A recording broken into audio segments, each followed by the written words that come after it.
காமெடியில் வந்து திசிஸ் பண்ணி அது பிஹெச்டி மாதிரி பிரித்து இதுக்கெல்லாம் சிரிப்பான், இதுக்கு சிரிக்க மாட்டான், இதுக்கு ஆடியன்ஸ் சிரிப்பான், இதுக்கு சிரிக்க மாட்டான், அப்படியே உட்காந்து ஹோம்ஒர்க் பண்ண ஆரம்பிச்சேன். டைரக்டரை மறந்துட்டேன், கதாசிரியர்கிறத மறந்துட்டேன். காமெடி எப்படி ஒர்க் அவுட் பண்ணுறதுங்கிறதே ஒர்க் அவுட் பண்ணி தேசிங்க வனங்குத்தி பறவையில் மச்சான் சொல்லிட்டாலே மச்சான் சொல்லிட்டா ஒரு காமெடி செம ஹிட்டு. இது செம காமெடி. இந்த காமெடி அடிக்க காமெடியே இல்லைனவங்க தேசிக ராஜா வந்ததுக்கப்புறம் நானும் சூரியன் பண்ண காமெடி. அப்போ நான் இது வரைக்கும் உன் காதில் கூப்பாடு போட்டு சொன்னது உன் காதில் விழலை அப்படின்னு சொன்னப்ப அது அதை விட பெரிய காமெடி ஆயிடுச்சு. இதுதான் சூப்பர் காமெடிக்கும் போது வேலை வந்துட்டா வெள்ளக்காரன் நானும் ரோபசங்கர்னு சொன்னேன். அன்னைக்கு காலைல 6 மணி கோழி கொக்கரக்கோன்னு கூச்சு.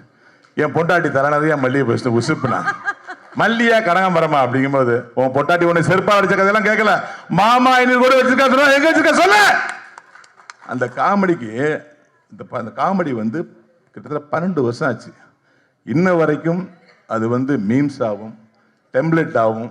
எப்போ பார்த்தாலும் ஒரு அரசியல் நிகழ்வாக இருக்கட்டும், ஒரு பொது நிகழ்வாக இருக்கட்டும், அதை கம்பேர் பண்ணி போடுற ஒரு மீம்ஸை ஒரு மிகப்பெரிய கடவுள் ஆசீர்வாதத்தில் எனக்கு கிடைச்சிது.